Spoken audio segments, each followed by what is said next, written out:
Stone corridors, warm kitchens, and a quiet hall. Walk softly, let the castle drift you to sleep.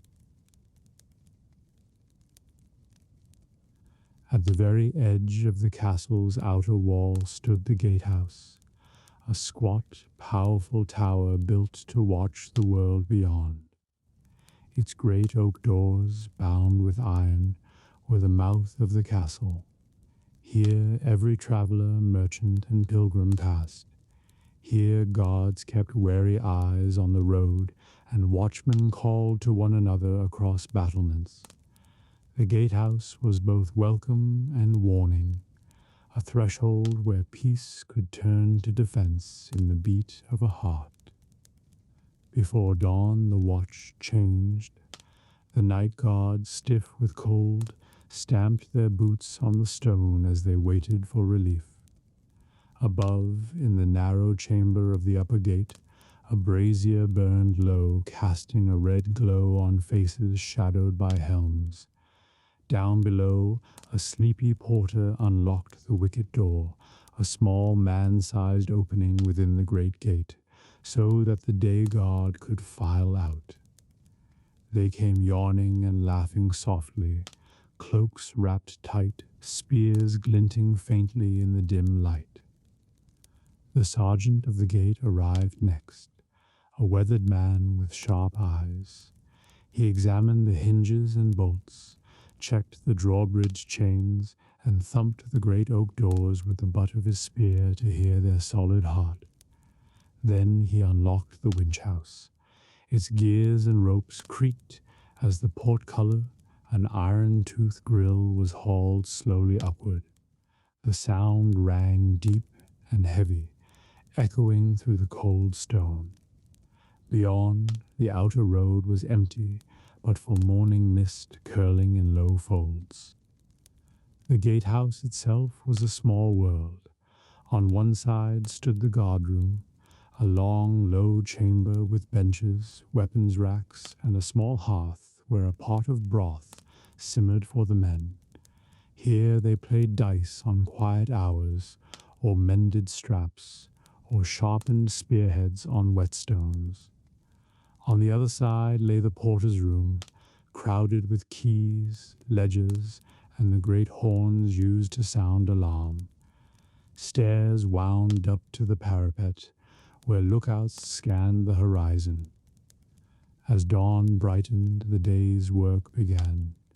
Merchants arrived first, their carts piled with barrels and bales. Each halted before the bridge while the sergeant strode out, demanding tolls and inspecting goods. Wheels rumbled across the timbers as the drawbridge groaned under weight. Some merchants complained at the fee, others paid readily, eager to sell within the safety of the walls. A clerk sat nearby, tallying coin and writing the names of those who passed. Soon came villagers with eggs and butter, woodcutters with carts of faggots, shepherds driving small flocks to market. The guards inspected for weapons and smuggled goods, though kindly enough to the familiar faces. Children ran ahead, waving to the men on the wall. Dogs sniffed at baskets and wagons, but were shooed off with gentle kicks. The gatehouse was stern, but it was also the rhythm of ordinary life, a place where the castle and its people met. From time to time a stranger appeared, and the tone sharpened. One morning it was a wandering minstrel with lute on his back. The sergeant questioned him carefully before allowing him through. Another day came a party of armed men in a lord's livery, not known to the garrison. The portcullis stayed down while messengers were sent to the keep. Only when permission returned from within were the strangers admitted, their swords peace-bound with cords of leather. The gatehouse was ready for war as well as welcome. Above the arch hung murder holes, dark and silent now, but ready to pour boiling water or stones if ever enemies broke the bridge. On the battlements stood great cauldrons for pitch, racks for bows and crossbows, barrels of stones. The winch for the drawbridge was strong enough to raise it in moments, cutting the castle off from the road. The men drilled each week, the chains groaning as the bridge swung up and the portcullis dropped with a clang. At midday the guards ate their pottage in shifts, some remaining at watch while others sat by the hearth. Dice rattled on the table. One man mended his boots, another told tales of the forest road. The sergeant walked the parapet, scanning the horizon for dust clouds that might mean riders. Sometimes a messenger would gallop in, blowing horn and waving writs. The portcullis would rise just high enough to admit him before slamming shut again. The life of the gate was half boredom, half sudden alarm. One afternoon brought such alarm. A cart approached too fast, driven by men who did not halt when hailed. The sergeant roared a command. The guards braced spears. The portcullis rattled down halfway before the cart stopped in a cloud of dust. Words flew. Weapons bristled. Then, slowly, tempers cooled. The men proved to be panicked peasants fleeing bandits, and they were let through with warning to slow next time. Still, the moment left the hall tense, the men's hands tight on spear shafts long after. Toward evening, travelers trickled in, seeking safety before the gates shut for the night. Pilgrims dusty from the road, merchants with tired mules, a peddler with pans clanging on his back, all paid their toll and passed under the watchful eyes of the guard. Children lingered to stare up at the murder holes, laughing nervously as they imagined what might fall from them. The great winch creaked one last time to lift the portcullis for a slow wagon laden with hay. When the sun slid behind the hills and the outer road grew shadowed, the sergeant gave his order. The portcullis came rattling down with finality, its iron teeth biting the stone. The drawbridge was hauled up inch by inch, groaning as it closed off the moat. The great oak doors swung shut with a deep thud, bolts sliding home. Outside, the road fell silent. Inside, the gatehouse was a fortress. Night duty began. The guardroom fire was built high, and the men drew lots for the parapet watch. Some wrapped in cloaks and went up to pace the walls, eyes sharp for lanterns or torchlight beyond. Others stayed below, listening for knocks on the postern door or horns from the countryside. The porter trimmed the lanterns along the passage so that any intruder would be well lit. The sergeant, as ever, made his rounds with quiet, sharp steps. Yet even in weariness there was peace. The gatehouse was old and strong, and its men knew their craft. They shared stories to pass the long hours of sieges past, of tricks to test a merchant's honesty, of ghosts said to haunt the deep archway at midnight. Some believed, some laughed, but all listened, grateful for talk against the cold dark. Toward midnight, the wind rose howling through arrow slit. The brazier flickered low, boots clattered softly as the watch changed again. Far below, the moat rippled in the dark, a silent black ring around the castle. Inside, the guardroom slept in turns, helmets beside them, spears propped within easy reach. By the time first light crept pale and thin over the outer road, the gatehouse was ready to wake again. The night watch shook themselves free of sleep. The day guard arrived, stamping and yawning. The sergeant checked the chains and locks, satisfied with their soundness. Then the drawbridge groaned downward, the portcullis rose, and the oak doors swung wide once more. The castle breathed out into the waking world, safe and strong behind its ancient teeth.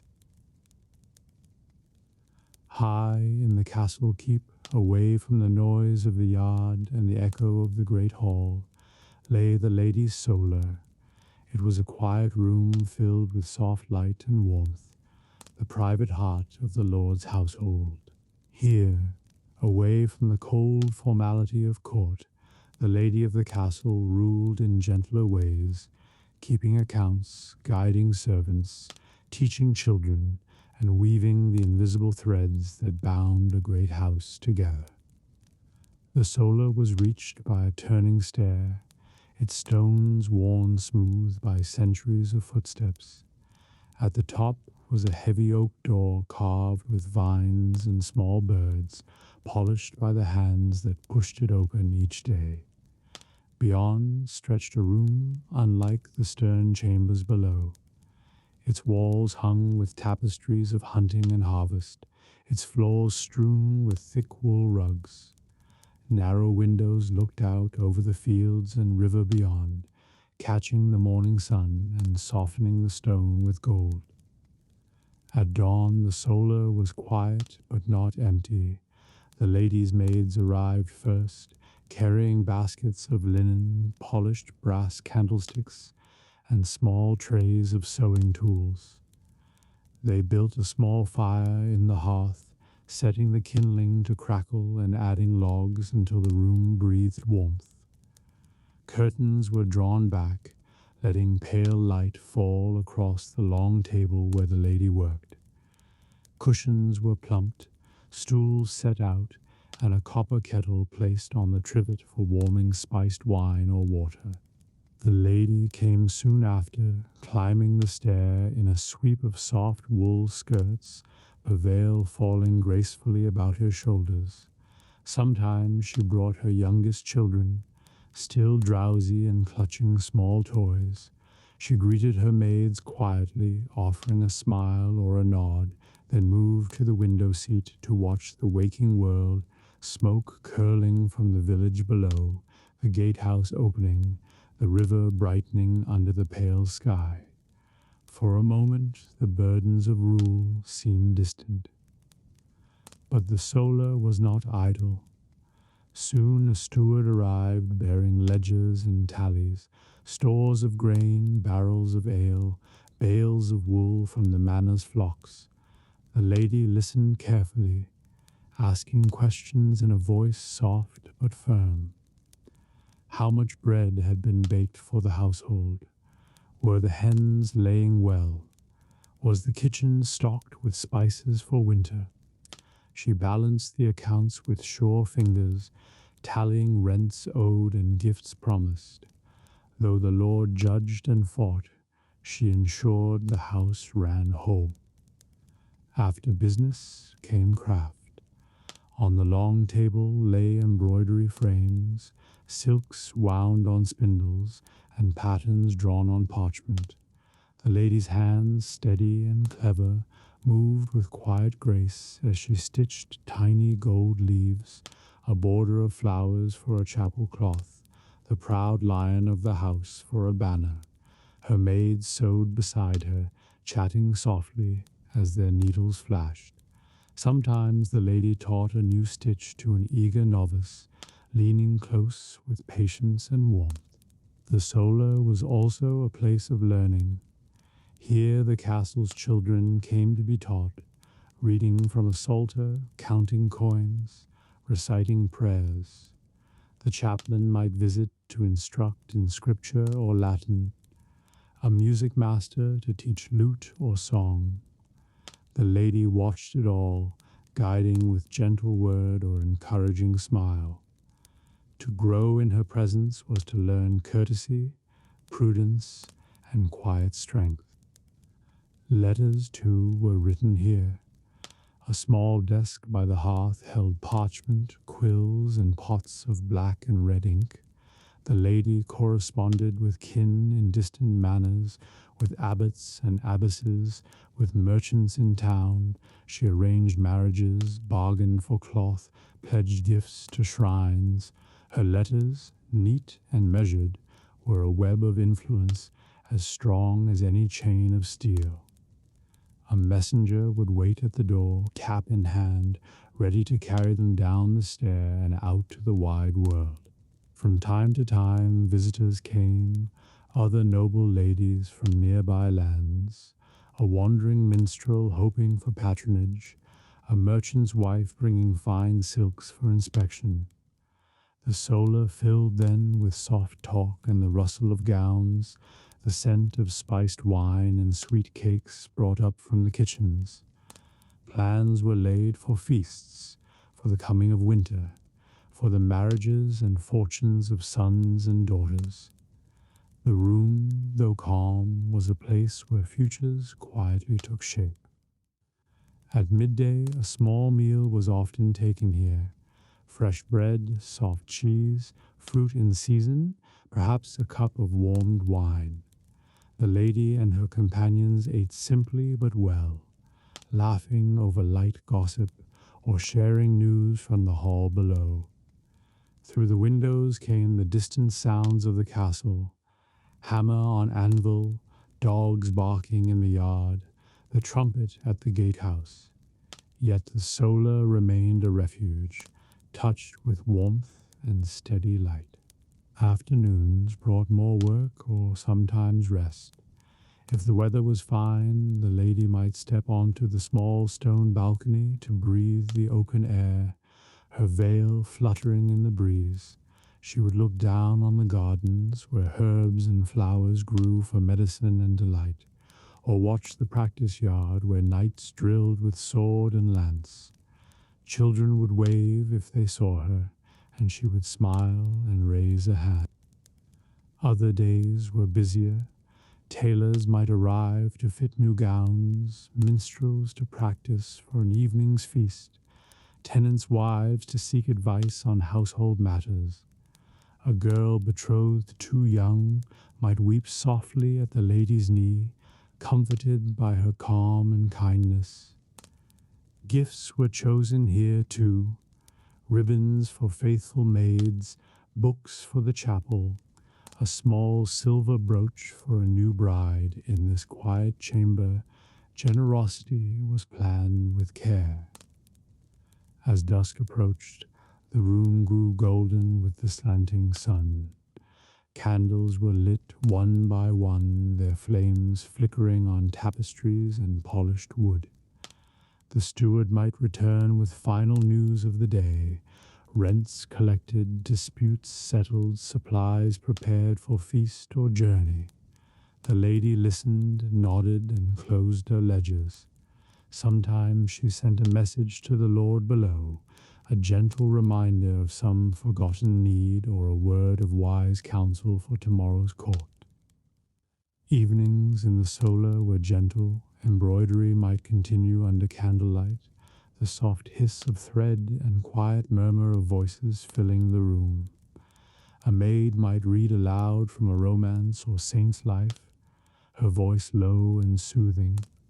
Children, if they lingered, would drowse on cushions near the hearth, lulled by warmth and calm words.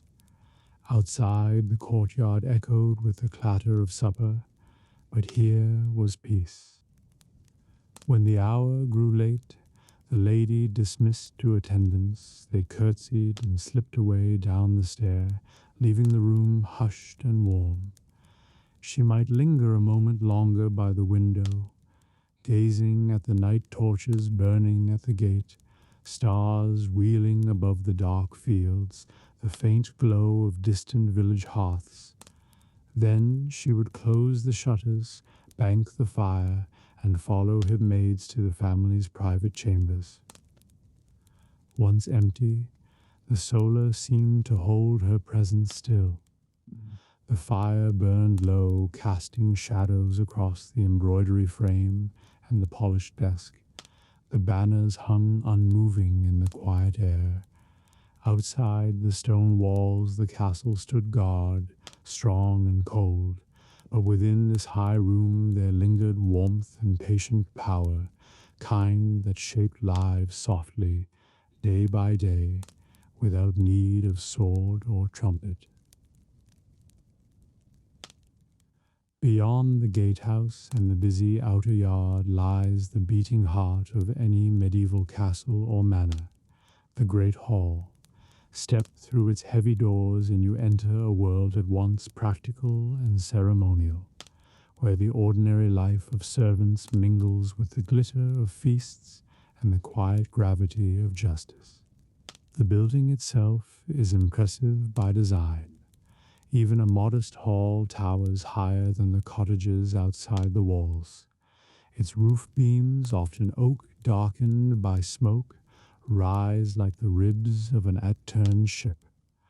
Walls are lime-washed or hung with woven tapestries to soften the chill.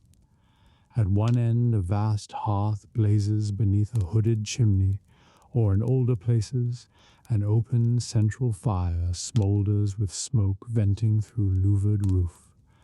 The floor may be packed earth in humble manners, but in great castles it is paved with stone or covered with strewn rushes scented with herbs. Morning begins quietly. Servants sweep yesterday's rushes and lay fresh, scattering lavender or mint to sweeten the air. Benches are scrubbed, tables set on trestles for whatever meal or meeting the day brings. Dogs doze by hearth while kitchen boys hurry past with trenchers and ale. Sunlight filters through narrow windows, catching dust motes and casting gold on worn banners. Soon the Lord's household stirs. Stewards enter first, checking tallies and planning work. Messengers deliver letters sealed with wax. Clerks unroll parchment to record rents or judgments. Minor nobles or visiting merchants wait along walls, hats in hand, hoping for audience. Guards warm themselves near fire, their mail softly clinking. The hall feels like crossroads where every strand of the estate's life passes. Meals punctuate the day. The main meal comes at mid-morning or noon. Long tables fill. Lord and lady at high table on a raised dais, beneath canopy or painted screen. Family and honored guests nearby, household knights, chaplains, clerks, and servants farther down. Trenchers of coarse bread hold meat or pottage. Ale and wine flow in shared cups. Spices show wealth if used. Minstrels may play softly. Hawks perch along wall, and dogs skitter under benches for scraps. Conversation hums. Business near dais. Gossip farther down. Seating shows rank. To sit near the high table is honor. To eat at its board is privilege. Even the order of serving matters. Dishes pass first to lord, then downward. Stewards and butlers orchestrate with quiet mastery, while kitchen staff scurry unseen. On feast days the scene swells with color. Tapestries fresh hung, candles blazing, musician loud, fools capering to laughter. Platters of roasted boar or peacock arrive. Subtlety, sugar sculpture, might grace table if wealth allows. But the hall is it only for eating? It is courtroom and council chamber. After meal or on set days, the Lord sits in carved chair or beneath canopy to hear petitions. Villagers come to seek judgment in disputes over land or debt. Merchants request safe passage or license to sell. Minor crimes are tried, theft, trespass, poaching. Witnesses speak, clerks record. Sometimes punishments are mild fines, sometimes harsh. The Lord's word here carries weight of law. Ceremony thrives in this space. Oaths of fealty are sworn on gospel or sword. Marriages are celebrated before hearth, then feasted at same tables. Knights are dubbed with solemn taps on shoulder. Heralds proclaim news of war or peace. Messengers present gifts from distant courts. Even in peaceful times, such rituals remind all who holds power. Daily business can be surprisingly homely. In corners, scribes tally harvest or taxes. Bailiffs confer about sheep and timber. A falconer might report on birds' health. A huntsman discuss tomorrow's chase. Artisans bring work for approval, a new saddle, a repaired door. Children of lordly house sometimes play at far end under nurse's eye, while parents speak with retainers. Thus grandeur and domesticity mingle under same soaring beams. Season shapes the hall. In winter, fires roar huge, and rushes are deep to warm, cold stone. Guests huddle near hearth while snow drives outside. In spring, banners and garlands fresh as walls. Talk turns to planting and hunts. Summer brings open doors, cooling breezes, musicians and minstrels in brighter mood. Autumn fills tables with harvest plenty. Accounts of grain and wine dominate clerk's work. Lighting shifts with sun. By day, narrow windows spill pale glow. By night, candles and oil lamps shimmer across polished cups and weapons. Shadows leap on tapestries telling saints' tales or past battles. Firelight warms faces and makes jewels sparkle. It also hides cracks and humble rushes in forgiving dark. The hall listens to every voice. It hears prayers before meal, laughter of guests, the sharp cry of justice pronounced, the soft sob of widow petitioning mercy. It echoes with footsteps of countless servants and the clink of arms. In siege or crisis, it becomes command center, tables cleared for maps, captains leaning over plans while messengers run. Despite grandeur, it is lived in. Dogs sleep on rushes, smoke blackens roof beams, spilled ale soaks floor. Children chase each other when no ceremony holds sway. Servants gossip in corners. The hall breathes like a living creature, shifting from solemn court to noisy feast to quiet hearth in one day. At night it transforms again. Tables are cleared, benches stacked, fires banked to slow glow, guards pace at edges, travelers granted shelter sleep along walls wrapped in cloaks. In humbler manners, even lord's household may bed down here when upper chambers are few. The smell is of smoke, wool, and warm stone, silence broken by snores, an occasional restless dog, the drip of wax. Feast nights linger late, lutes play, dancers whirl, wine flows till jokes grow bold. Torches flare high, shadows leap, and from dais the Lord may toast guests or listen to tales of heroism. When revel ends, echoes fade slowly. Only embers and a few drowsing servants remain. Dawn will come soon, and with it sweeping and fresh rushes for another day's round. To understand medieval power, one must know this room. The great hall isn't merely dining space, but stage of rule, justice, hospitality, and memory. Here alliances are forged, disputes ended, stories told that bind lord to people. It is public face of household and private heart at once. So when you picture a castle, See not only battlements, but this long, firelit chamber.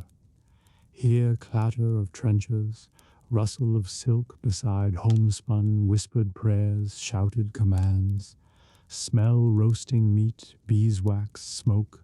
The great hall gathers a whole world under its beams, a place where power wears human face and night ends in warmth. Beneath the grand halls and lofty towers of a medieval castle, far from banners and tapestries, roars a world of fire and scent, the kitchens and bakehouse. Here, among huge hearths and echoing stone vaults, an army of cooks and helpers feed not only the lord and his household, but also guards, servants, guests, and sometimes half the countryside during feast days. It is hot, noisy, fragrant, and endlessly busy, the unseen heart that keeps a fortress alive. The kitchen is usually built in the castle's lower court or a separate stone range to guard against fire. Thick walls, high chimneys, and arched windows vent heat and smoke. Floors are flagged in stone, blackened by centuries of soot. Racks of spits, huge cauldrons, and iron hooks fill the space. Above, beams and pulley ropes dangle to lift heavy pots. The air smells of wood smoke, roasting meat, herbs, and baking bread. Before dawn, kitchen staff begin their day. Scullions and turnspits stoke fires from embers kept overnight, sweeping hearth and sharpening knives.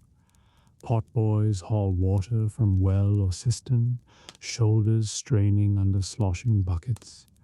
Gardeners and foragers bring baskets of herbs, onions, leeks. Dairymaids arrive with fresh milk and butter churned before sunup. Soon, the head cook strides in, often a stern, clever man or woman with years of craft. First task, bread. The bakehouse, sometimes a separate chamber with great domed ovens, glows red before light. Bakers heat with bundles of faggots, then rake coals aside and sweep stone floors clean. Dough from previous night's kneading, wheat for lord's table, rye or maslin for servants, goes in on long wooden peels. The smell of baking fills every passage. Bread is life here, trenchers for meat, loaves for guards, fine white mancha for nobility. Meanwhile, kitchen hearths come alive. Gigantic spit hold whole sides of beef, venison haunches or boars for feasts. Turnspit boys, sometimes chained dogs, run wheels in larger kitchens, keep meat slowly rotating. Cauldrons bubble with pottages, thick stews of grain, root, and bits of meat or fish to feed workers. Skillets fry onions in dripping. Kettles heat ale mulled with spice. Supplies arrive steadily through postern doors. Fish from river, game from park, flour from mill, casks of ale and wine rolled from cool cellars. Pantry clerks tally each, cellarers unlock storerooms stacked with cheese, dried beans, salted pork, barrels of herring and fragrant spices, cinnamon, cloves, pepper for lord's dishes. These are wealth worth more than gold by weight. Hierarchy hums. Head cook plans menu according to season and lord's wishes. Roast peacock with gilded feathers for feast. Plain boiled beef for garrison.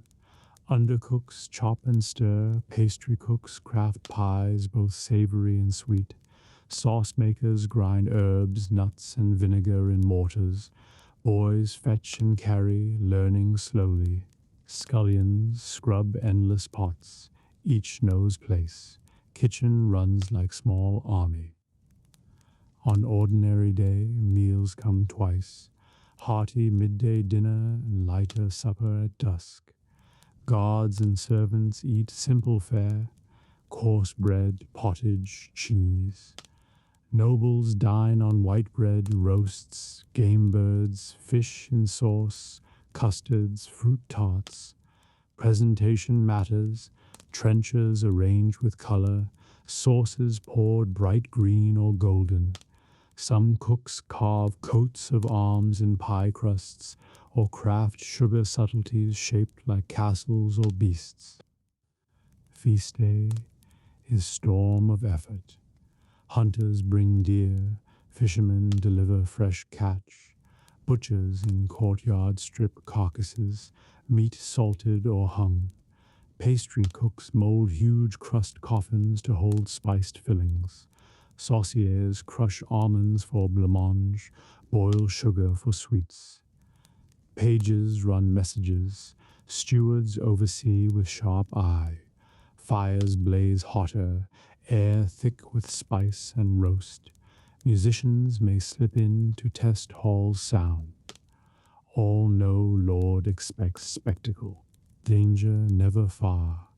Fire is greatest fear, spark on straw could destroy whole keep. Water kept nearby, stone vaulting and detached bakehouse help, but staff stay watchful. Burns and cuts common, turnspit boys' arms ache from hours at wheel.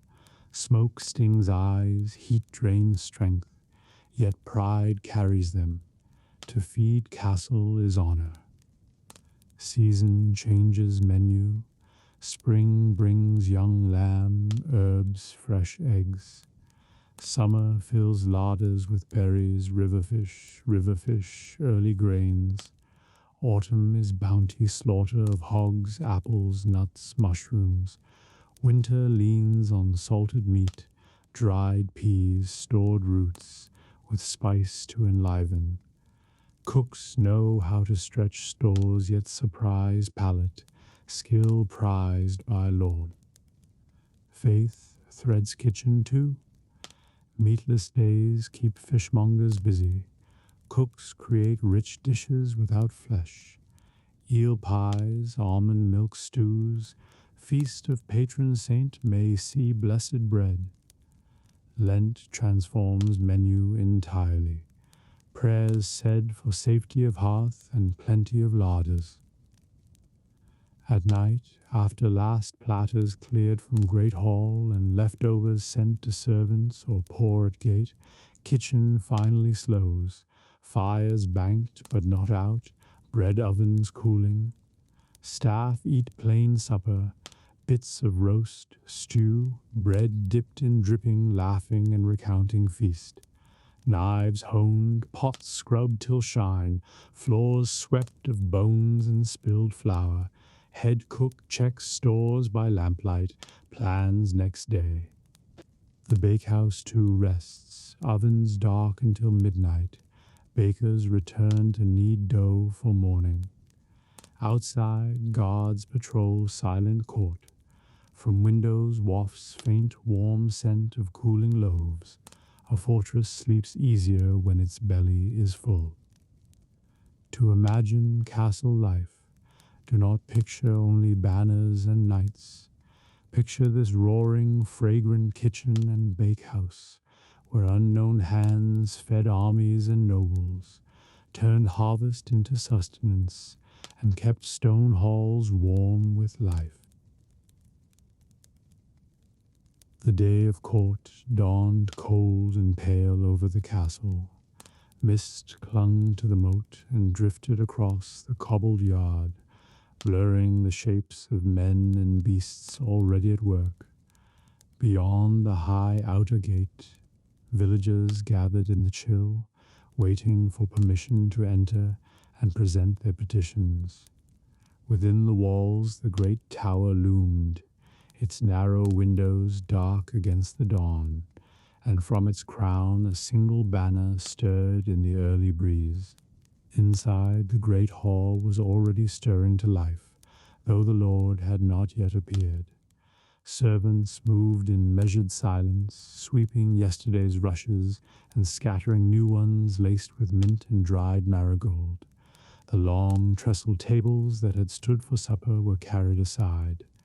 Today the hall must be clear for the business of rule. At the far end, the dais was prepared with solemn care. A high-backed chair carved with lions' heads was drawn forward and draped with a heavy cloth of red and gold. At its side, a smaller seat awaited the lady of the castle, and a narrow lectern was set for the steward, who would read the rolls of law. The fire on the hearth was coaxed into brightness, its light catching the polished iron of candle-stands and the brass studs of the Lord's chair. Pages hurried with cushions and stools for visiting knights and clerks. The steward himself arrived before sunrise, thin and brisk, his bundle of scrolls hugged to his chest, his keys clinking as he strode to the dais. He oversaw everything, muttering now and then to the beadle, who would keep order among the crowd. As the first bells of the day rang from the chapel tower, the hall began to fill. Men-at-arms took their places along the walls, halberds upright, eyes keen. A scribe spread his inks and sharpened quills at a low table to one side. The chaplain entered, grave in dark robe and white collar, and took his place near the Lord's chair to advise on oaths and matters of conscience. Courtiers and household knights followed, each nodding to the steward before taking position. The hum of voices grew, but never too loud. This was a solemn day. Then the great oak doors swung wide. The Lord entered slowly, his cloak trimmed with fur against the morning chill, his sword at his hip but peaceably sheathed. Behind him came the lady, serene and watchful, a long veil trailing from her headdress. Pages hurried ahead to light fresh candles on the dais. The crowd bent low as the pair mounted the steps and took their seats. The chaplain murmured a blessing. The steward lifted his staff and called the hall to order. The first petitioner stepped forward, a farmer, hat in hand, face worn by sun and weather. He bowed deeply before speaking, his words simple and halting as he told of a neighbor's ox straying into his barley and ruining the young crop. The steward read from a scroll the custom of the region. The Lord leaned forward, asking quiet questions, while the lady whispered a suggestion at his side. At last the judgment was given. The neighbor must pay in grain at harvest. The farmer bowed again and backed away, relief on his face. Next came a merchant, robes fine but voice edged with worry. Bandits on the forest road, he said, had stolen a wagon of cloth. The Lord's brow furrowed. He questioned the merchant carefully, learning the place and hour of attack. Then he turned to his captain of the guard, who stepped forward, saluted, and promised a mounted patrol before week's end. The scribe wrote swiftly, quill scratching. The merchant bowed and withdrew, a little straighter now. One by one they came, millers disputing rights to the stream, widows asking for relief from tax, craftsmen protesting unfair tolls at the gate. Some matters were small and swiftly judged, others roused long debate. The chaplain reminded the hall of the law of sanctuary and the charity due to the poor. The steward cross-checked the castle's rolls to ensure no ruling would breach long-held custom. The lady listened keenly, speaking softly to the Lord when mercy might soften a stern decree. Sometimes the mood grew tense. A poacher was brought in under guard, his hands bound, a gaunt rabbit dangling from his belt as proof. The man knelt, pale with fear, as the Lord questioned him. The chaplain spoke of trespass and repentance, the captain of the guard of duty to the forest law. At last the Lord spared the man's life, but fined him harshly and ordered him to serve a month at the kennels. The hall let out a breath as the poacher was led away, alive but chastened. By mid-morning the doors opened again to admit envoys from a nearby manor. They carried letters sealed with wax, requesting arbitration in a boundary dispute. The steward read the letters aloud in a clear voice, while the lord and lady conferred. A map was brought forth, its edges curled and worn, showing streams and copses, meadows and mill. Knights craned to see. After long debate, the lord deferred judgment until witnesses could be called. He would send riders to walk the land. Such matters, he knew, could not be rushed. All the while the hall hummed with quiet life. Dogs nosed through the rushes for crumbs. Pages ran messages to the kitchens for bread and ale to refresh the company. Now and then a servant stoked the fire, sending sparks whirling into the smoky light. Outside the windows the mist lifted, showing a bright, cold sky. Bells rang again from the chapel, marking the passage of the morning. At last the steward tapped his staff and called the final cases. A pair of young men came to swear fealty, kneeling before the Lord with hands clasped. The chaplain blessed their oaths. The lady smiled gently as each rose, new vassals bound by promise. Then came a traveling minstrel to ask leave to perform at the evening meal. The Lord granted it with a nod, and the hall relaxed, glad for the promise of song after such sober hours. When the last petitioner had gone, the Lord stood. The men-at-arms struck their halberds once upon the floor, a sharp echo that silenced the hall. The chaplain spoke a short prayer, commending the judgments given and asking for wisdom in their keeping. Then the Lord descended the dais and left through the side passage to his private chambers, the lady following with a glance backward at the assembled household. Slowly the tension drained from the room. The steward gathered his scrolls and keys, speaking quietly with the scribe. Men-at-arms returned to their posts on the walls. Courtiers clustered to discuss the morning's decisions. The great hall, so solemn moments before, shifted again toward ordinary life. Soon servants would bring trestle tables back for the noon meal. Soon the clang of dishes and chatter of pages would replace the hush of judgment. But for a time the air still held the weight of what had passed.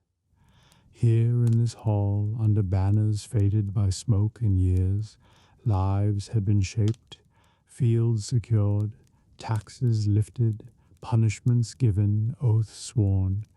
The Lord's power had shown itself not in sword alone, but in measured word, in justice seen and heard by all.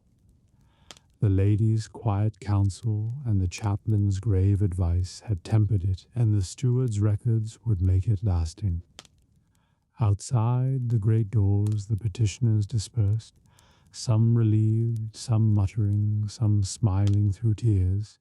They crossed the drawbridge into the cold, bright day, returning to farms and shops with news to share. Word of the court's rulings would spread by evening, carried in taverns and market stalls, shaping the life of the lands around the castle. Inside, the hall breathed again. Smoke curled from the hearth, mingling with the scents of rushes and tallow. A boy swept away footprints from the morning's crowd. A dog stretched and yawned in the warmth. Soon this place would echo with laughter and music, with the clatter of trenchers and the hum of feast. But just now it was still, and in that stillness the memory of justice lingered like the fading echo of a bell. Deep within the castle's thick walls, far from the laughter of the great hall and the warmth of the kitchens, lay the armory. Its door was of oak banded with iron, worn smooth where countless hands had pushed it open. Beyond, the air was cool and dry, heavy with the scent of oiled leather and steel. Light slipped in through narrow slit high in the wall, catching on metal and make the room glow with a quiet, silvery sheen. Here was stored the castle's strength. Racks of spears stood in orderly lines, ash shafts polished and points dark with oil. Shields leaned along the walls, their painted devices dulled from years of use, edges nicked and mended with rawhide. In the center, great tables held swords, some slender and long for riding, others heavy-bladed for the press of battle. Suits of mail hung from iron hooks, the links shimmering like rain when the light touched them. The master of the armory arrived first each morning. He was a broad man, his beard touched with gray, his hands scarred but deft. From a peg he took his leather apron and tied it on with practiced ease. He checked the great room with a soldier's eye, the dryness of the air, the neatness of the racks, the safety of each blade. Moisture was an enemy here, so was disorder. Then he stirred the small brazier in the corner and set a pot of oil to warm. Soon his apprentices came clattering down the stone stair, boys of 12 or so, eager and weary in equal measure. They swept the floor, wiped dust from hilts, and carried suits of mail to the racks. One boy began pumping the whetstone wheel, its low whir filling the quiet room. Another mixed beeswax with tallow for the leather belts and scabbards. The master gave them their orders in short, gruff words, but with a kindness that showed in the small nod he gave when a task was well done. This was not a place of idle display. Each item here had purpose, and each needed care. Swords were examined for rust, their edges touched to the wheel and then honed with a soft stone until keen. Spearheads were checked for cracks, shafts were sanded smooth and rubbed with oil, shields were repaired, bindings tightened, paint refreshed where the device had faded. Even the great crossbows, powerful and dangerous, were disassembled and cleaned, their strings waxed, their stocks polished. The master's own corner was a wonder of tools. Awls, rivets, hammers, tongs, leather scraps for mending straps, buckles of brass and steel, bowls of dark oil that smelled faintly of pine. From here he could make or mend nearly anything the garrison might need. He kept careful record, too, which knight's harness was being repaired, which soldier's sword needed regrinding, which helmets must be fitted anew. His ledger, though plain, was as important as any blade.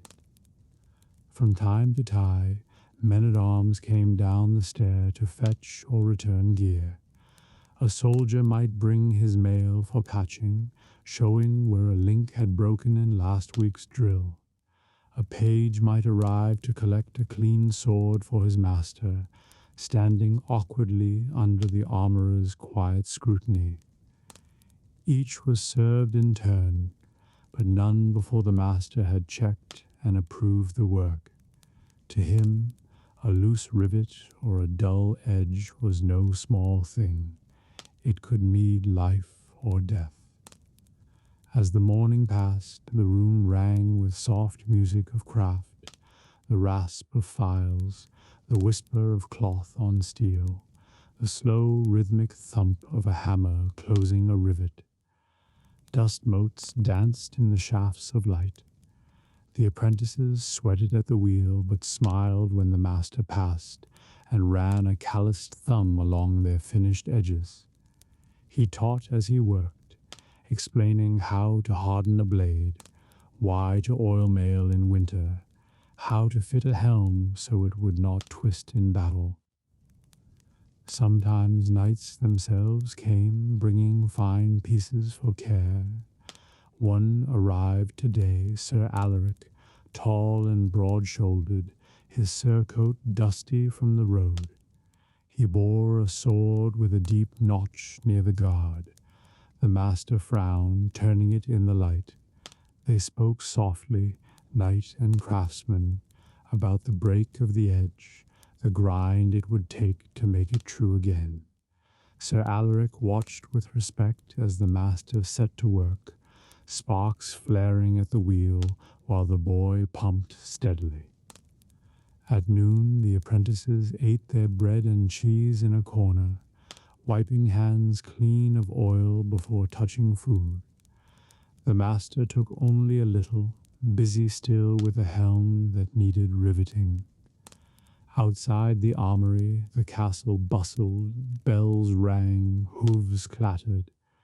But here the world seemed slower, marked by patient craft and quiet diligence. This was the hidden forge of safety. If the Lord's men rode to war, it would be the master's care that kept them whole. By afternoon, the room grew warmer from the brazier and the work. The boys cleaned a suit of plate brought in by a knight's squire, breastplate, backplate, vambraces, greaves. Each piece was rubbed with vinegar and salt to lift spots of rust, then polished to a deep, cold shine. The master checked every strap, every buckle, testing with firm hands until satisfied. He showed the boys how to lace the pieces in proper order, teaching them the craft that kept warriors safe beneath their shining shells. A messenger arrived late in the day with a request from the steward. A patrol must ride tomorrow at dawn, and their gear must be ready. The master nodded and went to the racks. He chose spears of sound ash and straight grain, selected a bundle of stout crossbows, and oversaw the stringing himself. Arrows were counted, their heads checked for sharpness and secure binding. Helmets were pulled from shelves and lined up neatly, each with its strap strong and clean. As evening drew on, the day's repairs were done. Swords gleamed on their racks, shields were stacked with painted faces freshened, mail hung oiled and whole. The apprentices swept the floor, gathering fallen filings of steel and stray bits of leather. The master closed his ledger with a thump and wiped his hands on a rag black with years of work. He looked around the armory once more, eyes sharp, and nodded in quiet approval. Before the fires in the great hall blazed for supper, knights and men-at-arms came again to collect their gear. Some laughed and joked as they strapped on swords. Others were quiet, testing an edge with thumb or the swing of a wrist. Each left with gear secure, owing silent thanks to the patient hands that had made it ready. The master watched them go, pride hidden but strong beneath his calm.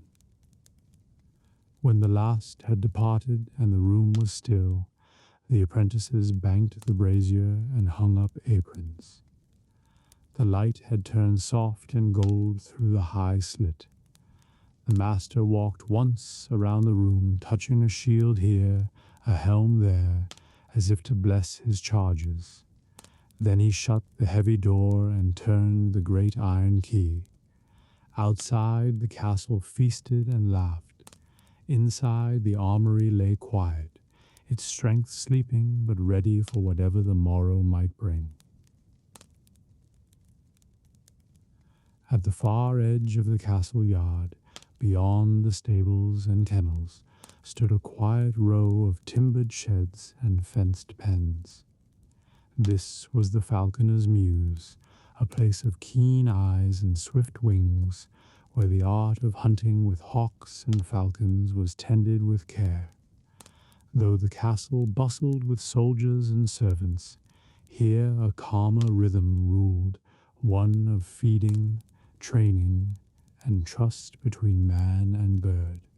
The Mews woke early. Before dawn, the falconer rose from his small loft above the sheds, pulling on a thick wool tunic and leather gloves. He moved with soft, deliberate steps, so as not to startle the birds still sleeping on their perches. Each was hooded, resting in darkness, feathers sleek and heads bowed. Only the faint creak of leather and the rust of straw broke the stillness as he lit a single lantern. His first task was to greet each bird. Moving from perch to perch, he checked Jess's thin straps of leather fastened to each leg, testing their knots and condition. He touched each hood gently, murmuring a soft word to soothe the bird beneath. Here perched proud goshawks and slender peregrines, here stoic kestrels and a single rare gerfalcon, pale as winter cloud. Each had a name known only to the falconer and his young apprentice. Next came feeding.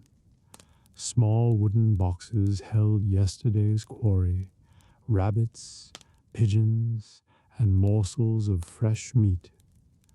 The falconer weighed each portion with care. Too much would make a bird heavy and slow, too little would leave it weak. With gloved hand he offered the meal, watching each falcon tear and swallow with sharp, clean beak. The sound was soft but purposeful, the morning breaking with the rustle of feathers and the faint crunch of bone. The apprentice arrived then, rubbing sleep from his eyes but eager to learn. He swept the Mews, changing soiled straw for clean, and scrubbed the shallow water troughs where the birds bathed. The falconer guided him with calm patience, how to carry a hawk without alarming it, how to keep the leather supple, how to read the faint shifting of feathers that meant contentment or unease. When the sun lifted above the walls, training began. The falconer chose one bird at a time, lifting it gently from the perch to his gloved fist. He carried each out to the practice green beyond the yard, where a low post stood with allure feathers tied to a line to mimic prey. There, with slow care, he removed the hood. The bird blinked at the light, eyes sharp as polished jet. Then, with a flex of wings, it launched skyward.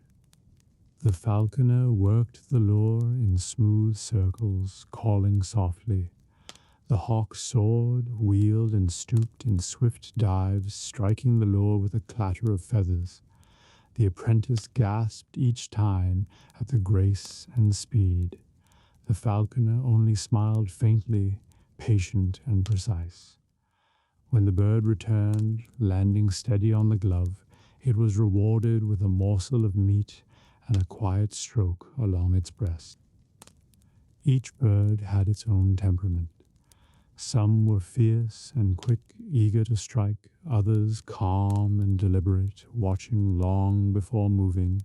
The falconer knew them all, which needed gentleness, which firmness, which would hunt hare, which would take birds on the wing. His work was part art, part science, and wholly trust. No knight could simply take a hawk and fly it well. Years of patience lived in each smooth motion of man and bird. Visitors sometimes came to the Mews, a lord wishing to see his prized peregrine, a lady hoping for a gentle kestrel to ride on her wrist, or children curious to watch the training. The falconer greeted them politely but sparingly. His world was quiet and required care. Still, he would sometimes let a child stroke the soft breast of a hooded bird, or show a noble guest how to tie a proper jess. Always the birds were treated with respect. They were hunters and companions, never pets. By midday the Mews hummed with small labors. The apprentice oiled leather hoods and jesses until they gleamed. Feathers shed in training were gathered to mend lures. Records were kept of each bird's weight and health, written in neat hand by the falconer himself. Outside, the castle might bustle with messengers and soldiers, but here was a calmer world of care and craft. In the afternoon, a hunt might be called. If the lord desired fresh sport, a page came running to the Mews with the order. Then the falconer and apprentice sprang into practiced action, selecting the right birds, weighing them one last time, fitting hoods and bells to their legs, and readying gloves and perches for travel. Soon the hunting party would ride out through the gate, hawks perched proudly on leathered fists, bells chiming softly as hooves clattered over the drawbridge. The falconer rode near the front, his trained eyes scanning sky and field. At his signal, a bird might be unhooded, its keen gaze locking on prey below. Then, with a sudden rush of wings, it would fly, swift, silent, deadly, stooping to strike a hare or flush a bird from cover. The falconer would ride hard to follow, the apprentice behind him, ready with lure and food to call the hawk back once the hunt was done. When the hunting party returned at dusk, the Mews grew lively. Birds were unhooded for cleaning, their feathers gently smoothed, their talons checked for breaks. Each was fed a measured meal and set again on its perch, where it would settle with a rustle and tuck its head under wing. The falconer moved from bird to bird with quiet murmurs, proud yet humble before their fierce grace. After the birds were tended, the Mews fell peaceful again. The apprentice swept the floor and hung the gloves to dry.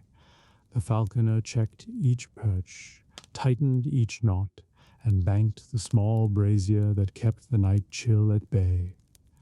Outside, the yard echoed with laughter and clatter from the great hall, but here only soft rustles and the occasional tinkling of bells broke the dark. Before sleep, the falconer took one last walk among his charges. He touched each hood lightly, feeling the steady stillness beneath. He listened to the slow shifting of feathers and the faint breathing of birds at rest.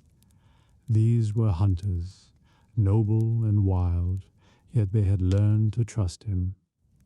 It was a quiet bond, one that asked patience, respect, and deep understanding.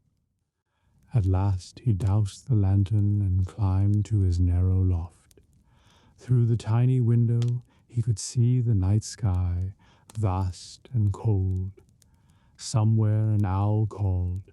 Tomorrow would bring new hunts, new training, the same steady care. The Mews slept, filled with hidden power, swift wings, sharp talons, and the calm hands that guided them. Every fortress lives or dies by the watch kept upon its walls, behind towers and battlements, beyond portcullis and moat. It is the castle guard who holds the first and last measure of safety. Their work is often invisible to guests feasting in the great hall, or to merchants busy in the yard, yet without their patient vigilance no lord could sleep secure. The guard is a varied company. Some are seasoned men-at-arms, scarred veterans of campaigns who now prefer steady pay to wandering war. Others are younger sons of farmers or tradesmen, drawn by the promise of coin, a bed, and daily bread. A few are retainers of noble birth, learning soldier's craft before seeking knighthood. They wear whatever armor the Lord provides, mail shirts patched and repatched, padded gambesons, sometimes steel caps or battered helms. Spears, bills, and crossbows line the armory racks. Swords hang at the hips of trusted men. Their life begins at dawn muster. As light touches battlements, a horn sounds or the captain calls, roll in the courtyard. Men gather, stamping cold feet, saluting with spears, or bowing to the Lord if he appears. The day's orders are read, patrol schedule, gate watch, errands beyond walls. Punishments for last night's sloth, a guard who slept at post, a man drunk on duty, are brief and public, a few harsh words, or if serious, lashes. Discipline keeps everyone alive. Then they disperse to posts. Some climb stone stairs to walk the wall walk, that narrow path behind battlements. Here they pace in pairs, eyes scanning fields and forest, ears tuned to far-off hoofbeats or the creak of cart. From towers they watch roads, rivers, and approaches. Others man the gatehouse, working the drawbridge and portcullis, checking travelers, collecting tolls. A few serve as runners, carrying messages between hall and guard rooms, or escorting visitors to steward. Routine fills most days. On walls the rhythm is slow but never idle. Step, pause, scan horizon, shift crossbow bolt, nod to partner, murmur news. They note changes, a tree felled that might hide raiders, smoke where none should be, a lone rider testing ground. Below, in yard or barbican, guards drill when off rotation. Spear thrusts, sword cuts, shield walls. Archers practice on straw butts, shafts thudding in steady beat. Between watches they eat simple fare, dark bread, cheese, broth, and small ale. Meals are taken in guardroom where fire burns and weapons hang drying. Dice and carved pieces appear, stories of past wars flow, half brag, half warning. Young recruits learn from veterans how to spot ambush or judge traveler by gait. Camaraderie builds strong. These men must trust one another when danger comes.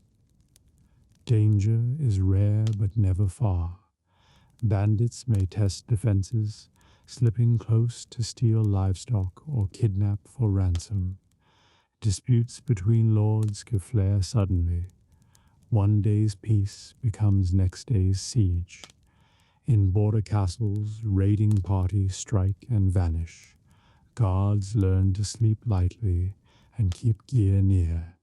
When alarm horn blows, they rush to stations, archers to loops, spearmen to gate, garrison to yard to form defense. Siege is the ultimate trial. Then the guard becomes army manning walls day and night, pouring boiling water or oil, launching stones from mangonels, repairing breaches under fire. Exhaustion grinds, fear gnaws, but discipline holds. In chronicles, lords claim glory, but it is these common soldiers who keep arrows flying and portcullis shut. Not all threats are warlike. Fire is deadly to timber hoardings. Every guard must know alarm cry and bucket chain. Plague can sweep garrison, forcing desperate measures to isolate sick. Weather too, winter ice makes battlements treacherous. Summer heat drains strength. Still, watch must go on. Season paints scarred life vividly. In spring, rain slicks stones, gear rusts fast, and scouts watch for swollen rivers or raiders stealing planting time. Summer brings heat and dust. Men shade eyes, drink warm ale, and swar flies, but keep scanning horizon. Autumn smells of smoke and apples. Farmers pay rents at gate, and guards count wagons. Winter is hardest, icy steps, numb fingers on bowstring, long dark hours when sleep tempts.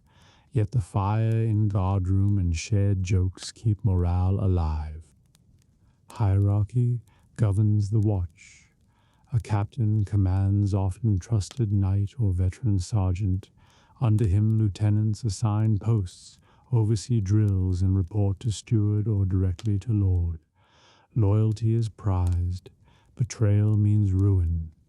Some captains hold keys to armory and treasure rooms. Others ride with lord in war but return to run garrison in peace. Ceremony touches the guard too. When lord rides out, they line courtyard with spears raised. At festivals they march with banners, mail polished and helms bright. On saints' days they attend blessing of weapons. Priests sprinkle holy water on blades and bows. Before campaign or dangerous hunt, they kneel for prayer.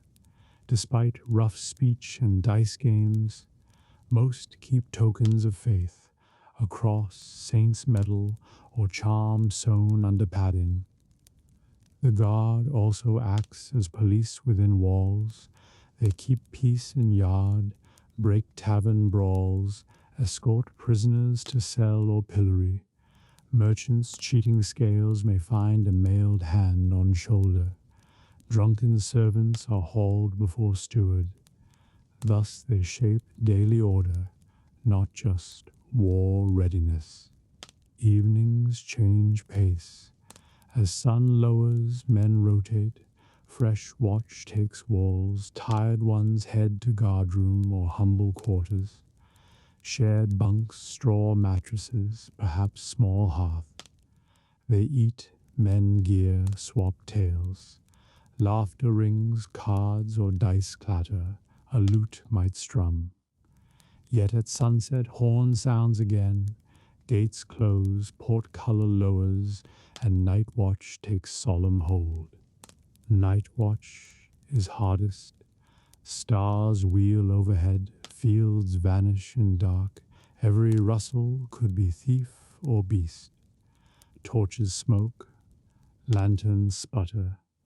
Guards walk slowly to stay awake, stamping feet, whispering to partner. Silence sharpens hearing. Distant owl cry or splash in moat jolts nerves, yet they endure, knowing safety of whole castle rests on their eyes. Rewards are modest, steady wage, meals, sometimes right to small plot or share of spoils. Prestige is mixed. Villages may resent tolls or arrests, yet also respect skill and courage. A good guard may rise to sergeant, even captain, rare but possible path to knighthood if Lord favors. More often it is quiet life of service, unnoticed but essential. Friendship defines them. Men who faced winter storms or first arrows together form bonds deep as kinship. They share bread, guard secrets, mourn fallen comrades with rough toasts. This brotherhood keeps watch through boredom and terror alike. So imagine the castle not as silent stone but alive with these sentries. Boots on wall walk, low talk in guardroom, sudden trumpet when danger nears. Picture the common soldier leaning on spear, scanning dusk, a tiny piece in great feudal puzzle yet vital. The castle guard is unseen spine of medieval power, tireless, humble, alert, beneath banners and battlements. At the edge of a rising hill where stone walls meet the sky, there is always a threshold, the place where road becomes fortress. In the Middle Ages, this place was called the Gatehouse, and it was far more than a door. It was a watchtower, a customs post, a first line of defense, and a stage where the power of the Lord behind the walls was quietly displayed. Long before a traveler reaches it, the gatehouse makes its presence felt. The road narrows and climbs. Ditches or a moat glimmer below. Perhaps a wooden drawbridge spans dark water. High above, twin towers flank an arched portal, their battlements cut with arrow slits. The portcullis, a heavy grid of timber shod in iron, waits half raised like teeth. To approach is to feel watched. Somewhere behind those narrow openings, guards measure every movement. Approach begins with sound. Hooves ring on bridge planks, carts creak and groan, chains clink where the drawbridge hangs. From within come muted voices, the shift of armored men, the bark of a dog. Flags stir, smoke curls from guardroom hearth. Even the most ordinary day carries a sense of small ceremony. You are entering someone's stronghold. Travelers pause before the outer barbican, if one exists, a low-walled forecourt meant to trap enemies but serving also as waiting space. Merchants halt wagons, peasants lead pigs and chickens close, clutching permits or hoping to bargain. Pilgrims tighten grips on staves, messengers adjust packs. Here tolls may be demanded. Coin for goods, a measure of grain, or simply proof of loyalty to the Lord. Guards appear. Some wear quilted gambesons and steel caps, others chainmail with surcoats in house colors. Spears or crossbows gleam. A captain may question newcomers, name, purpose, whom they serve. Merchants show charters from guilds. Messengers produce sealed letters. Pilgrims sometimes rely on badges and prayers. Suspicion rises if answers falter, a shout to bring more men from within. Yet most days end with nod and wave through. Trade feeds castle as much as it protects it. The gatehouse itself is more complex than it first seems. Above the main arch, floors of stone or heavy timber hold guard rooms. Arrow loops allow defenders to rain bolts or arrows down if trouble stirs. Murder holes pierce the roof of passage, ready for stones, boiling water, or hot sand in siege. Thick double doors close behind the iron portcullis, turning the passage into a trap. Yet when peace reigns, these fearsome features fade into background of daily life. Inside, a fire crackles where off-duty guards warm themselves. Benches line walls, racks hold spears and halberds. A small table bears ledgers, lists of tolls and visitors. The smell is of smoke, leather, and metal polish, mixed with faint damp of stone. Dogs doze until strangers stir them to barking.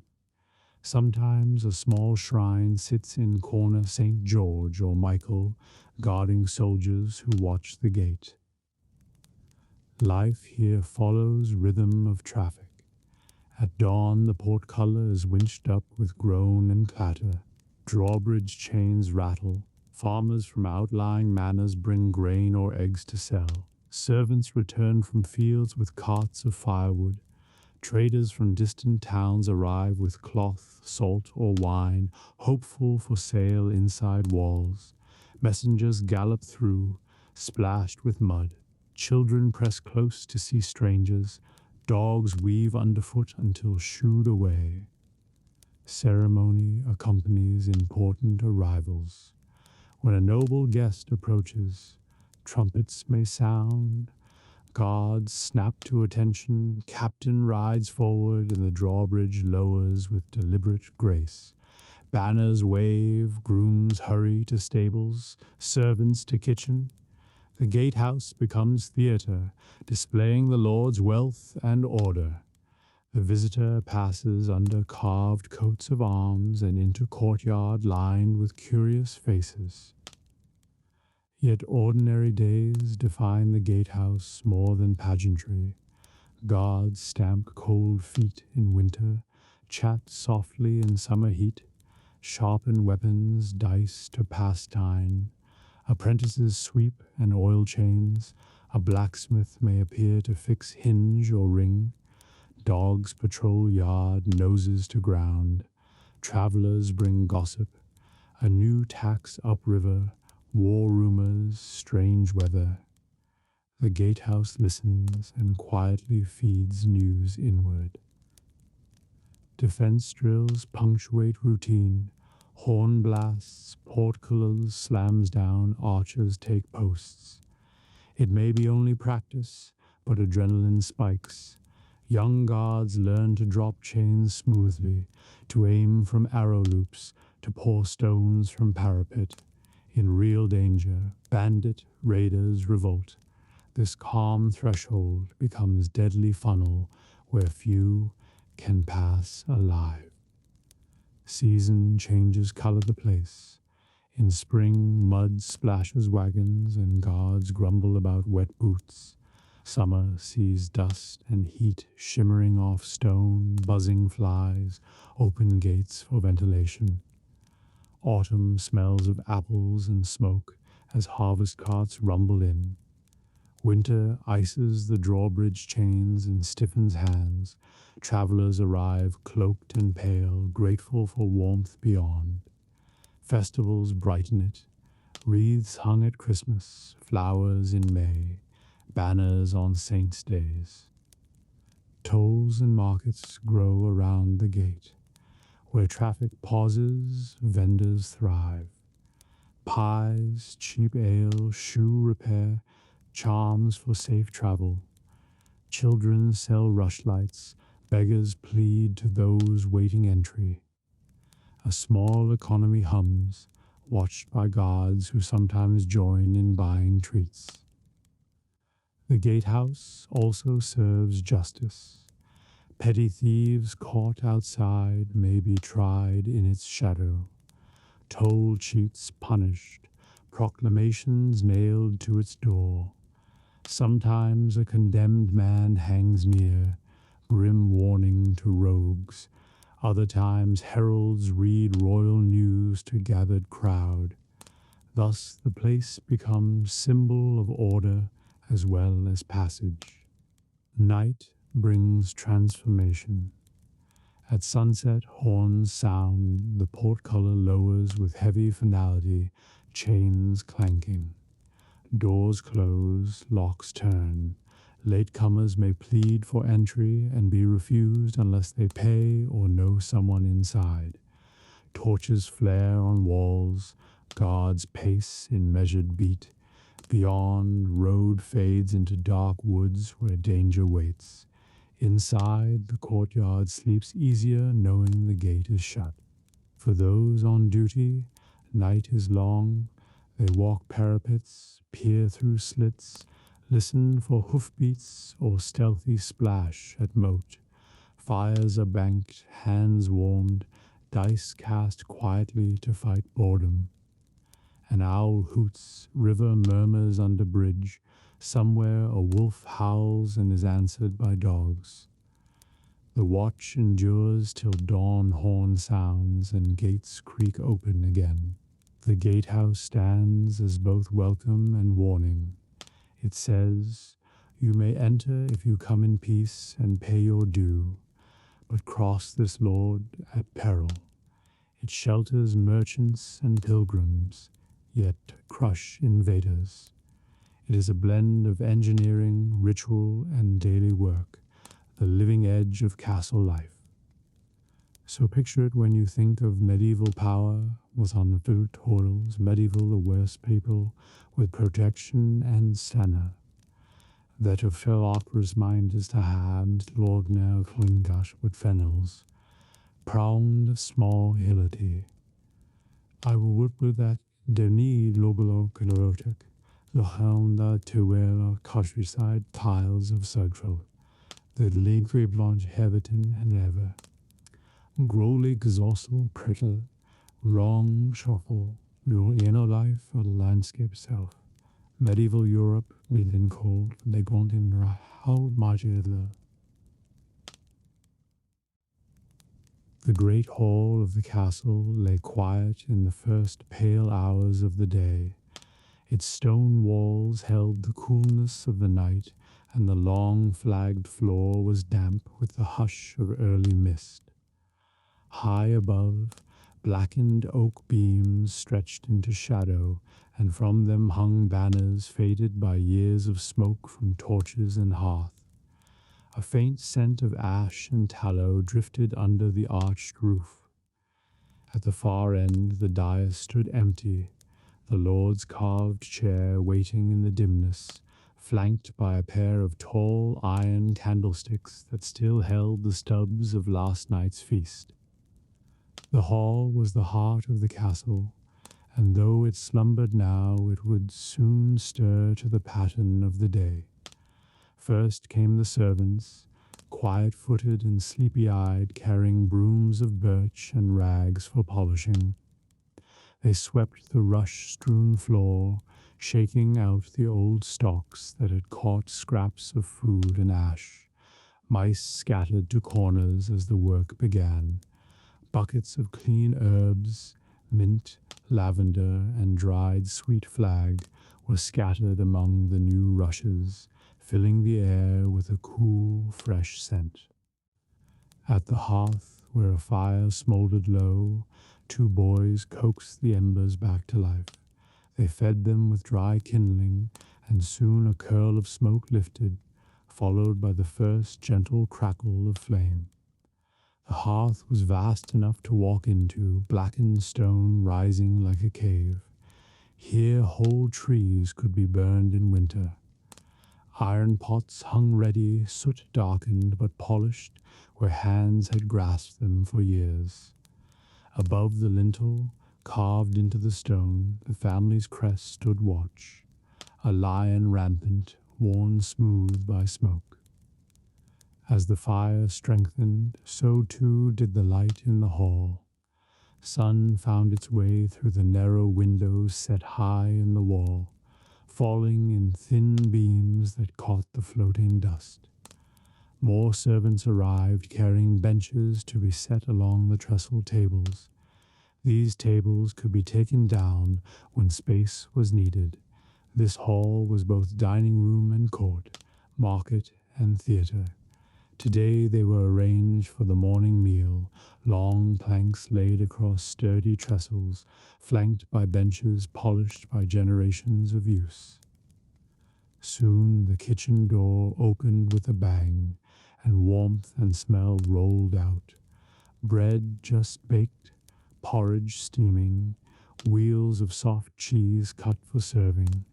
Two women carried in baskets of trenchers flat rounds of coarse bread that would serve as both plate and food. Behind them came a boy balancing a tray of pottery mugs. The hall filled with the earthy scents of bread and smoke, and the quiet murmur of preparation. When all was nearly ready, the first of the household began to drift in. Stable boys came first, their hair still damp from the trough where they had washed. A huntsman or two, lean and sun-browned, leaned their spears in the corner before taking seats near the hearth. They spoke in low voices, rubbing sleep from their eyes, boots dusty from the yard. Then maids came, laughing softly among themselves, and soon a murmur of life filled the great room.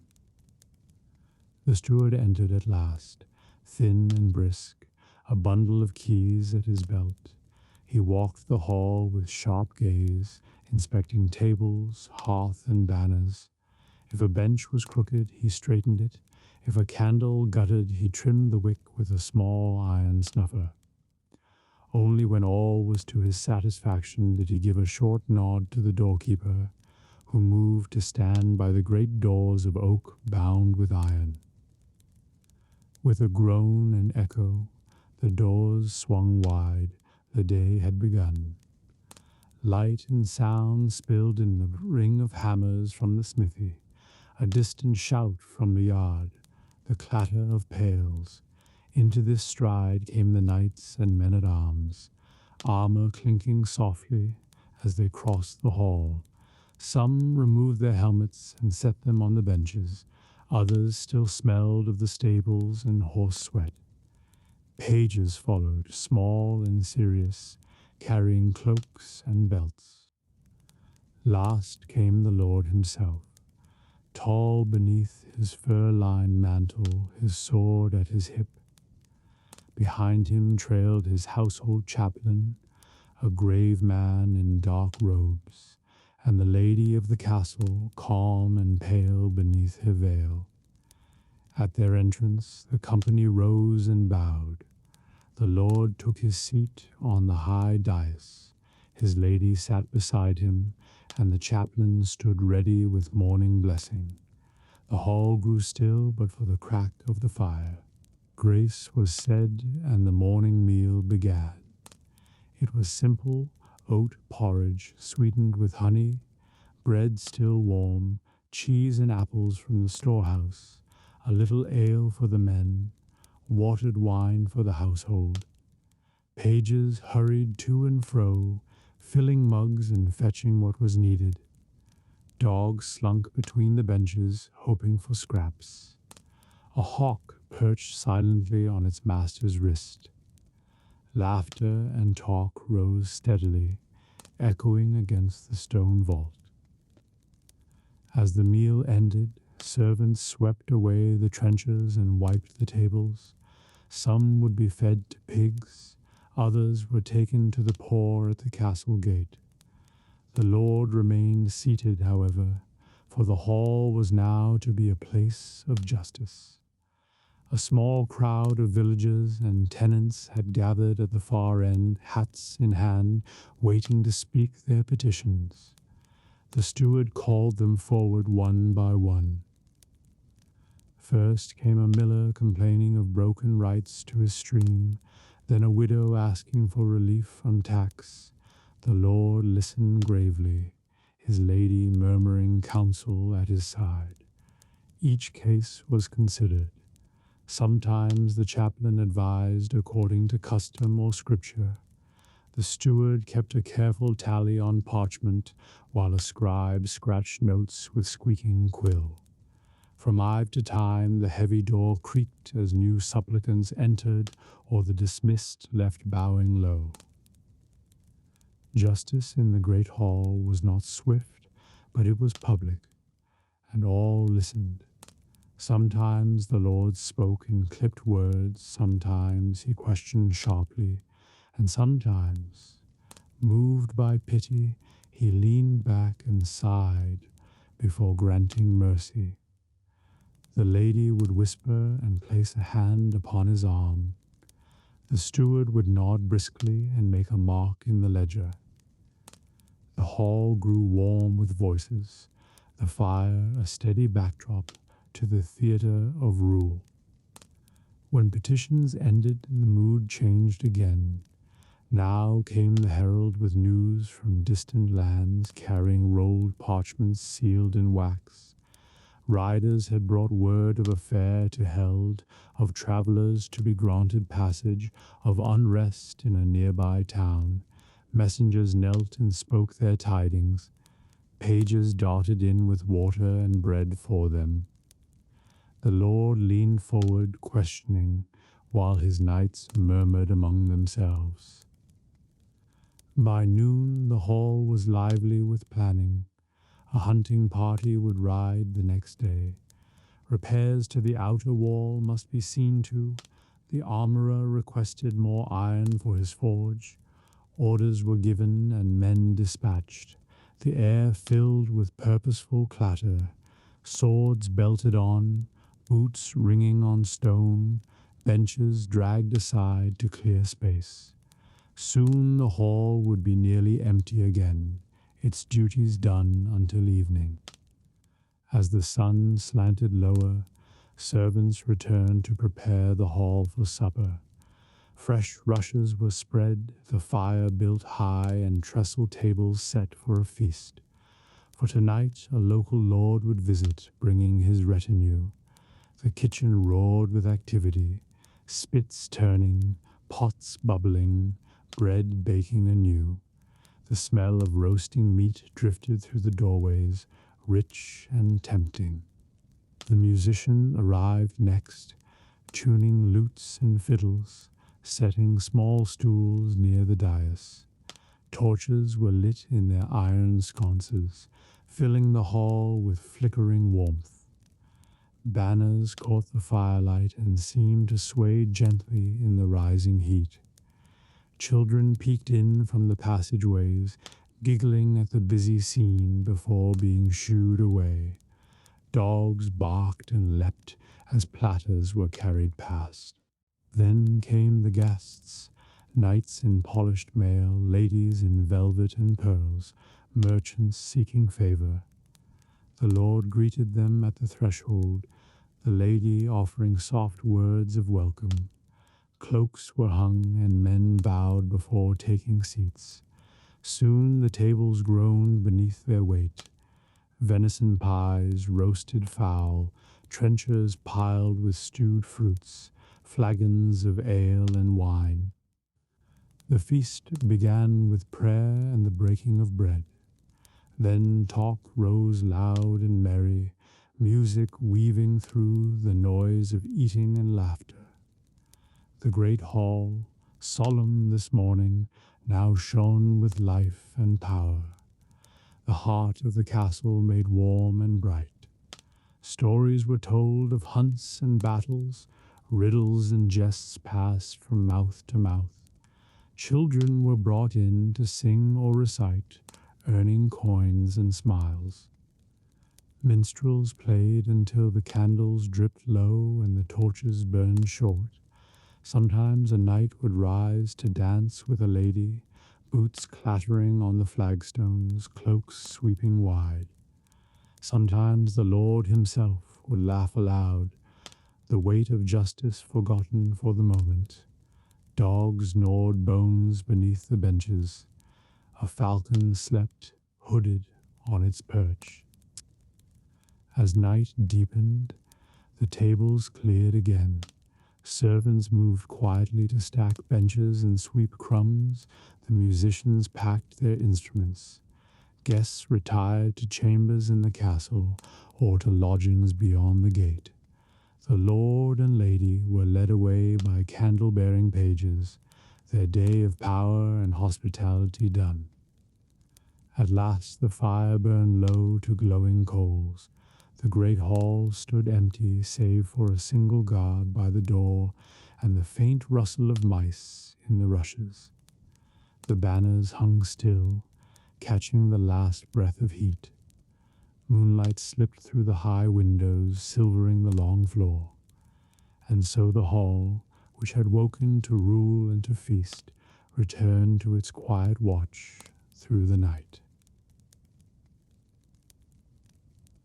High above the roar of the great hall and the clang of the yard lies a quieter, sunlit world, the solar. In many castles this was the private withdrawing room of the lady of the household, part chamber, part workshop, part seat of influence.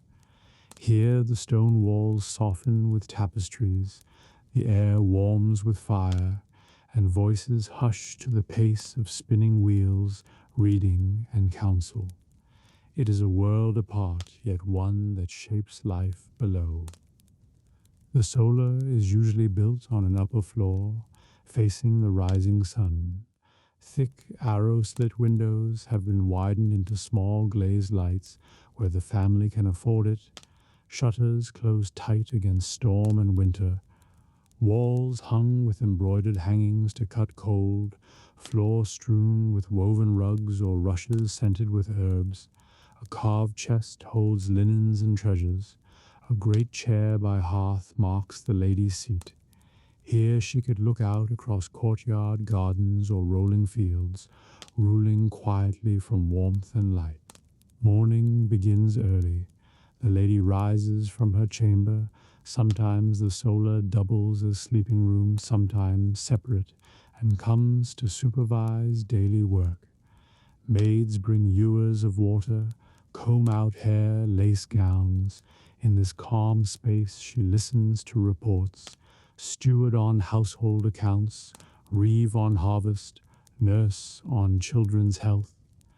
Though a man may hold nominal power, many castles run on her judgment, smoothing frictions, settling provisions, and deciding what feasts or fasts the household will keep.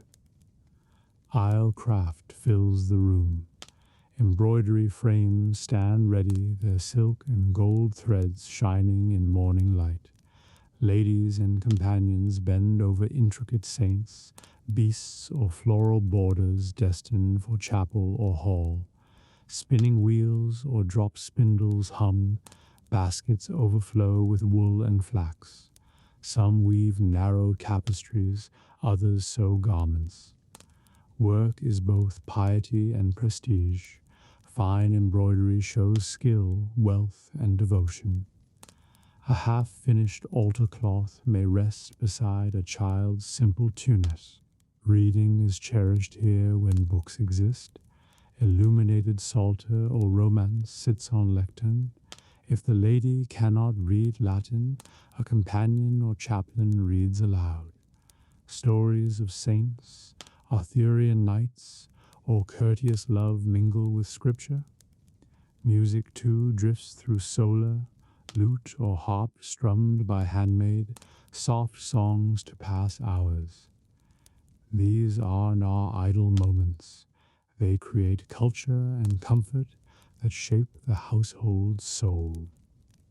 Children often play at her feet. Young heirs learn letters, younger daughters practice stitches. Nurse watches infants near hearth. Between lessons and games, the lady teaches manners, prayers, and family tales. In this way, the solar becomes first schoolroom, shaping next generation of lords and ladies. Visitors find here another court, smaller but powerful. Lesser knights' wives seek advice. Local nuns bring news or ask patronage. Merchants present fine cloth or jewelry. Quietly, dowries arranged, disputes soothed, marriages planned. The great hall may echo with men's oaths and feasts, but upstairs the solar weaves social fabric. Faith is gentle presence. Crucifix hangs above hearth, candles burn before virgin or patron saint. Here prayers are whispered for husband at war, son at school, or sick servant below. Sometimes chaplain visits to read from lives of saints. Sometimes ladies sing plain chants softly as they work. Seasons color life. Winter keeps household close. Solar blazes with fire, tapestries thick, work steady. Spring brings planning of gardens, clothing for new season, Easter gifts. Summer may draw lady to shaded window to oversee herb drying and stores. She might visit meadows or orchards. Autumn full with harvest, accounting, and feast preparation. While thought gentle, a lady's role is demanding. She manages supplies, medicines, and servants, defends castle if husband absent, arbitrates quarrels. Letters may be dictated here, sealed with her ring, finances for dowries and rents recorded. Her calm strength holds community through siege or famine. Clothing and beauty tended here too. Wardrobe chests full of gowns, veils, mantles. Maids heat irons for crimping, mix scented oils, polished jewelry, special gowns prepared for feast or mass, children's clothes mended. On quiet afternoon, laughter may bubble as new fabrics tried or songs shared while dressing dolls. Yet this is it cloistered luxury. Solar rings with spinning and stitching because garments must be made. Herbal remedies prepared because illness strikes without warning. Lady may soothe frightened servant, plan rations for winter, or pray for safety during siege. In her quiet upper room she bears weight equal to nights below.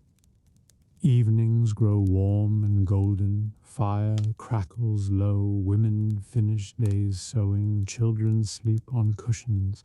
Perhaps husband climbs stairs to share wine and talk away from noise. Candles flicker, shadows dance on tapestries of saints and hunting scenes. Outside wind moans through arrow slits, but within is island of light and steadiness. So when you think of castle life, look beyond armory and hall. Picture that calm lady's solar hearth glowing, silk threads shimmering, books and music soft, children learning, servants coming for counsel. A quiet stronghold of culture and care that kept fortress human. The town lowers its voice until it becomes a hush that cobbles carry. Roofs think about dew, wells hold the last reflections of candles and then choose darkness with a satisfied breath. The square accepts the absence of feet and grows wider in the way empty places do. The watch lights the fourth torch along the western lane and writes the fact in a small book that remembers only what keeps people safe. He listens to the fountain to see whether the water sounds content. He decides it does and gives the stone a nod. The stone keeps its dignity and nods back in its own way. Dogs choose their corners and take ownership of them with a sigh. Cats practice governance from walls and from barrels and from the tops of doors. A mouse studies the rules and chooses not to break them tonight. Peace is a habit in this town, and even the small lives help to keep it so. Inside houses, beds become boats, and quilts become harbors. A mother ties back a curtain with the wax string that always remembers the right knot. A father turns a key and lays it in a dish where hands can find it in the dark. A child whispers the name of a friend and sleeps with a hand open, as if holding something light. At the abbey, the brothers move like careful shadows as they set lamps along a corridor. Their steps make a soft prayer that repeats, and does it tire itself? A novice feels the weight of wakefulness leave his shoulders and is glad that silence to do work that words cannot. A potter checks a kiln and leaves a warm brick by the door of a neighbor who has old bones. He does not wake the house. The brick will tell its own story. When morning arrives, he looks up at the sky and reads weather in the honest letters of wind. On the bridge the river speaks a history lesson to anyone with ears. The water remembers floods and mild summers and the day a boy dropped a shoe and learned to laugh at himself. The bridge answers with a quiet creak that means the posts are sound. A watchman taps the rail and the rail replies in its faithful key. An inn closes its door, but not in a way that makes people feel shut out. The host leaves the latch ready to lift for a traveler who might arrive with good reasons. He sets a cup and a heel of bread on the sill with a small note that says, "Take if you need." And most nights, the cup and bread teach people to think twice and then take just enough. Near the gate, a pilgrim sleeps under a lean roof made from a cloak and a staff. The gate keeps a small flame in a lantern as a promise. The pilgrim dreams of a road that is a ribbon and a river that is a road. He turns, and the cloak becomes a hill. He snores once, and the hill lets it pass.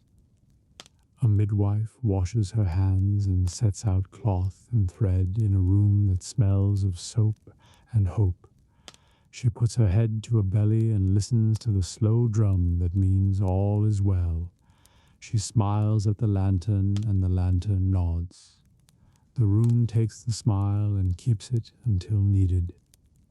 A scholar writes by a thin candle and decides that a certain sentence will behave better in the morning. He sets a small stone on the page to remember the place. He pinches the wick and breathes the smoke with honest relief. He is proud of knowing when to stop. The bell in the tower chooses not to speak for a time. Birds sleep tucked into its iron corners like notes waiting to be played. A breeze lifts the rope a finger and puts it back again. The bell accepts this affection with grace. Down an alley, a woman washes one last dish and sets it where moonlight would find it. She thinks of her sister on the far side of the river and hopes the same moon is doing the same work over there. She dries her hands and thanks the night for being wide enough to hold both of them. The square receives a messenger who walks on the careful feet of someone who will leave again at dawn. He sits on the fountain edge and reads a letter without opening it because he already knows what it says. He folds the letter and doesn't mind the weight it adds to his bag. The fountain approves his choice to wait for morning. A cobbler sets a boot on the bench and decides not to stitch the last seam. He covers the leather with a cloth that smells of bees and signs the day to sleep. He knows work tastes better with a bite left for breakfast. Clouds slide like slow ships. Stars hold their ground as if guarding the town on every side. The lanes settle until even echoes are given leave to rest. A fox takes the long way across the square because the long way is quieter. In 100 rooms, dreams begin to take turns. One dreams of wheat bending in a wind that tastes of salt. One dreams of a bridge that sings under a horse that knows its name. One dreams of a table where every chair is taken by a friend and all the bowls are deep. The town cradles these dreams and adds its own dream of being a good town again tomorrow. Toward dawn, the baker lights his hearth, and the first thin ribbon of warm air walks out to meet the street.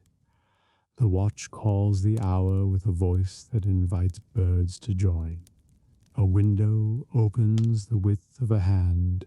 A person inhales as if tasting a new idea. The town wakes the way a person wakes from a good nap. Not sudden and not slow. Doors stretch, dogs consider their duties, cats decide whether to help. The square receives feet again and does as judge their hurry. Night folds its quilt and sets it on the back of a chair for later.